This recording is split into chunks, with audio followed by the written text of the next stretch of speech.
Hey, what is up, everyone? It is your girl, Liv. You are currently listening or watching the Orange Blossom Special Show. I just wanted to take the time to say thank you for choosing to listen or watch this wherever you're at.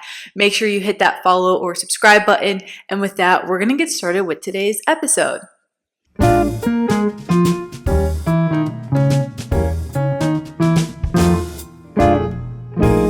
So, this is how my 2024 started. I was still recovering from a car accident in 2023 and grieving the loss of my dad. And for me, 2023 ended in a way where you pull into the gas station right as you run out of gas. That, I think, was the best explanation I could give for 2023. My thing is, and this is so bad to say, even though 2023 was kind of the worst year of my life, 2023 was like a high in the beginning, okay?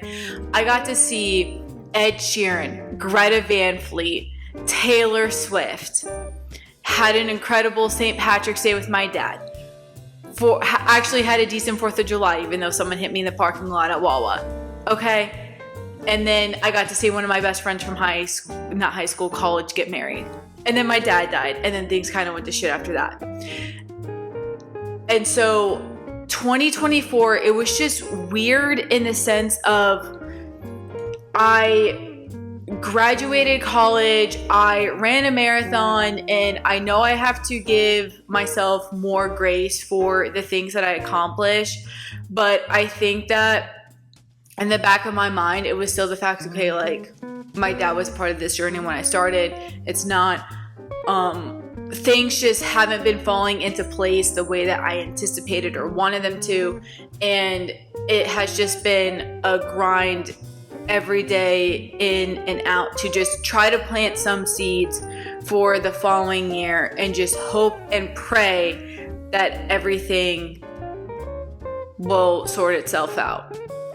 And I can say that 2025 this year has already been much of a better note. I just feel like, to me personally, a veil almost kind of lifted when 2024 was done. Like, for me, the energy, even with all the crazy stuff going on, for me, the energy has just been better. I know I've been in a better mood. I feel like the things that I was hoping and praying for in 2025 are very, very close. Like we can almost grasp them. And when you get to that point, I think it's so relieving. And I know that there are years in your life that are going to be better and worse than others, but for me, 2023 and 2024 were definitely rough patches for sure.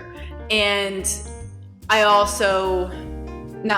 but for me, the best thing about 2024 was just the fact that, like, people have come back into my life, which is good.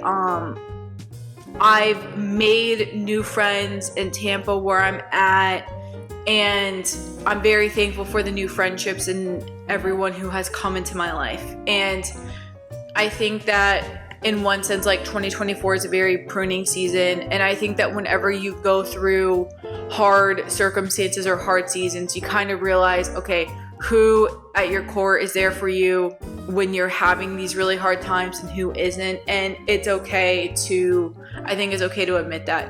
To me, I think there's power in saying that, like, either a year was bad or it wasn't as good of a season as you had hoped, because I think the process of being able to heal and move on means that you have to acknowledge the things that you have gone through. I think it's important to acknowledge your trials and tribulations. And I think in doing that, it allows you to process it and move forward, versus in the back of your mind just thinking, okay, that was really crappy. Like, oh, it's all fine and dandy. And it's not all fine and dandy. I think you owe it to yourself to be honest. And 2025 has kind of already started off on a wild ride, but I think you can thank yourself for making it to the finish line of 2024 and also wanting more of yourself in 2025. Two things can be true at once. And I think that when you set out to accomplish tough goals, like, I wish someone would have given me a forewarning on how hard grad school was going to be. And maybe people did and I just didn't listen, but I really didn't know, like, everyone, I thought grad school was going to be like college 2.0, and I'm like, oh, I'll be fine. And that wasn't the case. But we still made it to the finish line. And I think that there are some people who, everyone compares their journeys. And this is one thing I was thinking about the other day, is that when you go to an airport, everyone has to go through TSA in some way, shape, or form, whether you have the clear line, TSA pre-checked, or your regular TSA. And then everyone is also going to destinations. There are some people who still have to go through an hour and a half of TSA for a flight that's an hour. And there are some people who have to go through an hour and a half of TSA for a flight that's 6 hours. And we so often compare our wait and our flight times, knowing that we are going to completely different places than other people.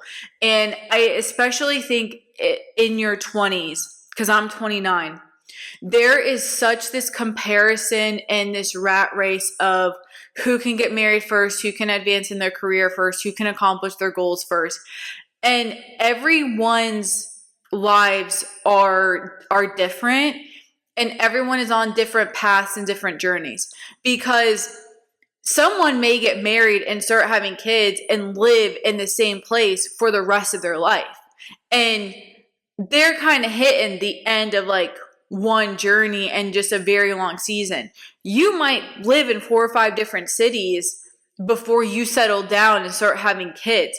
And everyone always wants what they don't have. The mom that's sitting there with the 2 kids wishing she could go to France is similar to the person who is going to France and wishing that they were married and had 2 kids. Like, everyone wants what they don't have.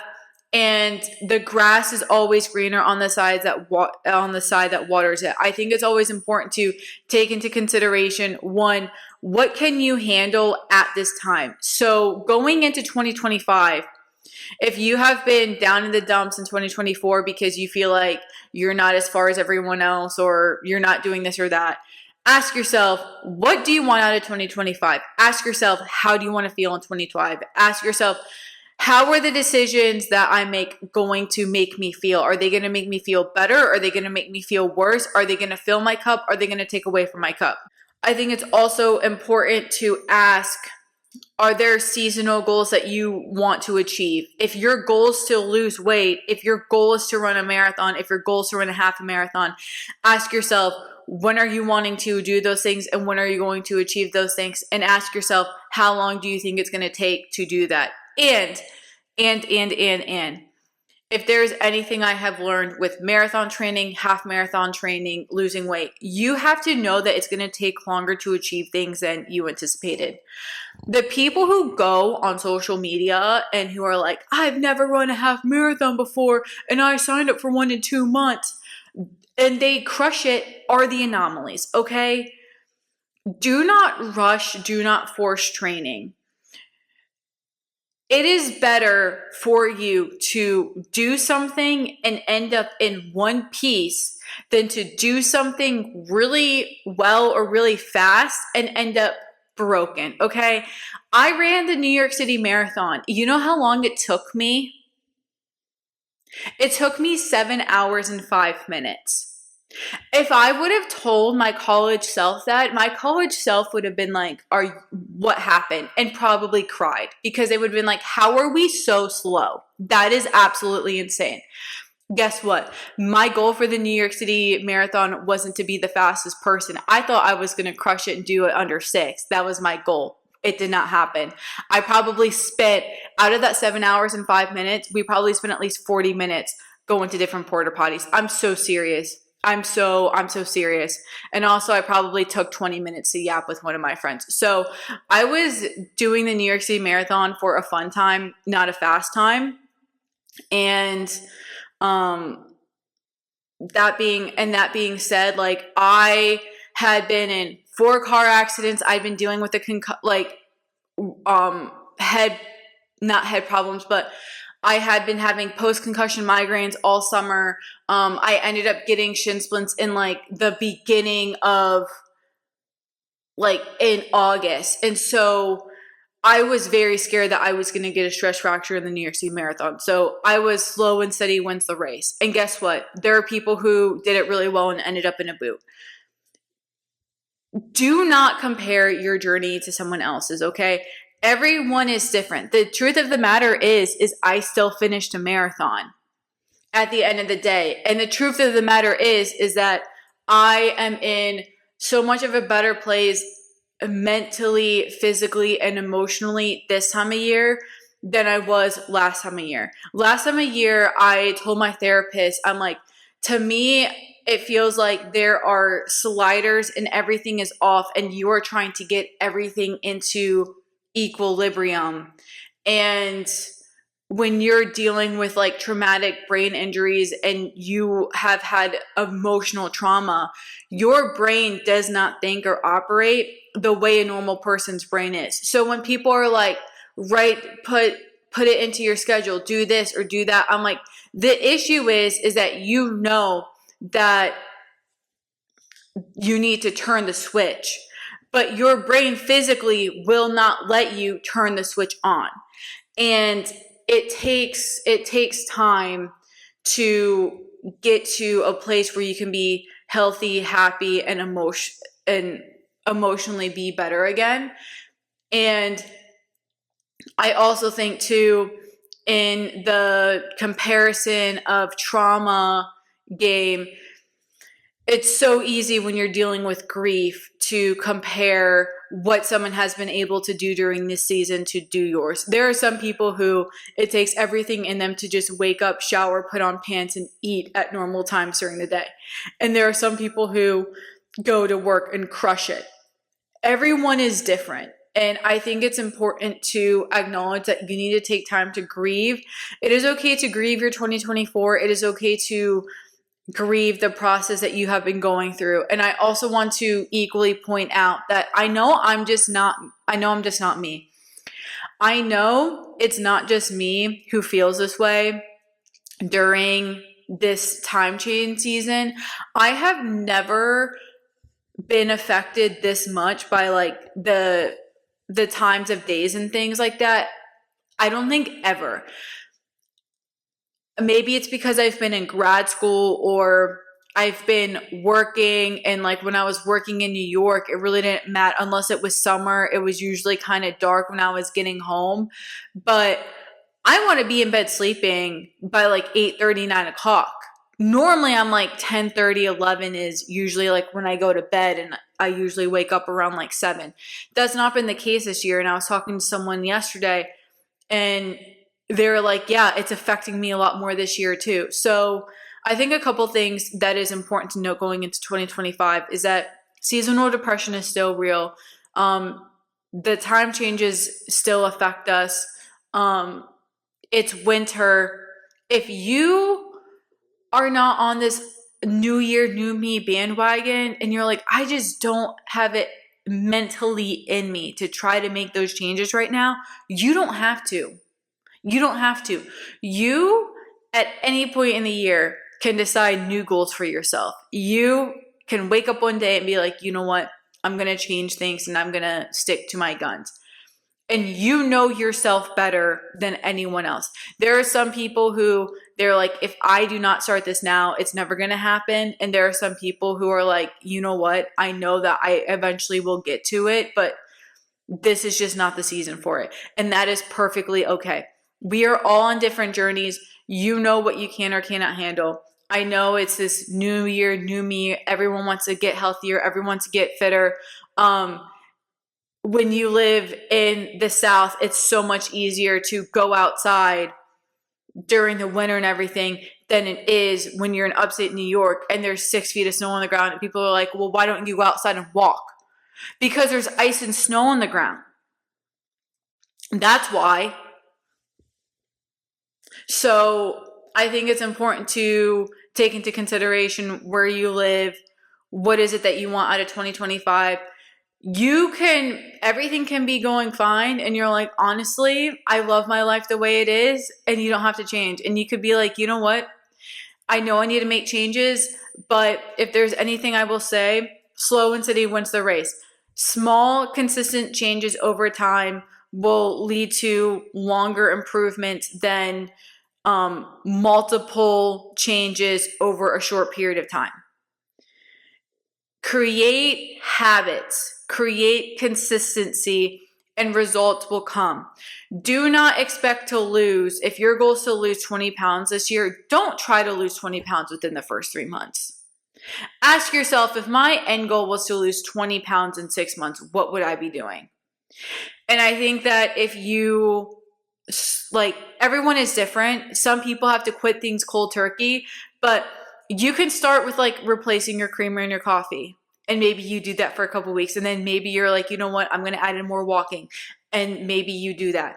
Slow, consistent changes over time. I ran cross country and track in college. I ran the New York City Marathon. I'm telling you, the number one key to success that a lot of these other influencers, people who just decided to go on the internet and start giving everyone advice, the number one thing I do not hear people say is that if you take care of the small things, the big things will take care of themselves. And I'm saying this as someone who has been on very, very successful teams a lot of their life and who has been around a lot of very successful people. Everyone wants to sell you the mentality that you have to have a perfect diet, you have to have a perfect workout regimen, you have to go balls to the walls, work out 5 to 6 times a day, 2 to 3 times a day, do this whole 75 hard bullshit. No. If you don't take care of your sleep, if you don't take care of your nutrition, those other things won't come.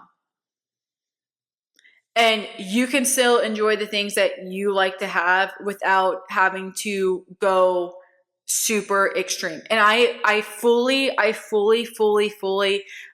understand everybody is different in what they can and cannot handle. All I'm going to say is that if you look at the gold medalists, if you look at the athletes who are winning the marathons, if you look at the top athletes, they are doing the small things no one else wants to do. And that is a key changer. If you can and I tell everyone this, your sleep is the number one indicator of your consistent schedule. Or I should say this, especially if you are a female, sleep is the number one indicator of your hormones, your health, your nutrition. You can't be going to sleep at 7 p.m. one night, or not 7 p.m. one night. You can't be going to sleep at 10 p.m. one night, 2 a.m. the next night, and think that everything's going to be fine and dandy. I understand, and this is for people who don't work insane hour jobs, okay? You have to be going to sleep consistently around the same time every single day. Eat consistently around the same time every single day. Day in and day out. Start with the schedule, okay? I don't care what you eat. I don't care what you drink. I don't care what you do. Start doing things on a consistent basis and you will be fine.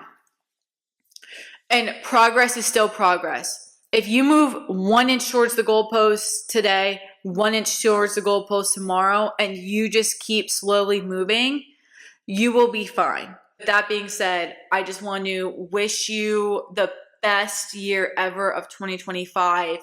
I want you to believe that you can accomplish the goals that you have set out for yourself. And I am here to cheer you on and just to remind you to be kind to yourself, love yourself, and realize that even if you aren't where you want to be, you're still better off than where you could be. So make sure you have your coffee. Make sure you take your morning shit. And with that, I will talk to you on the next episode.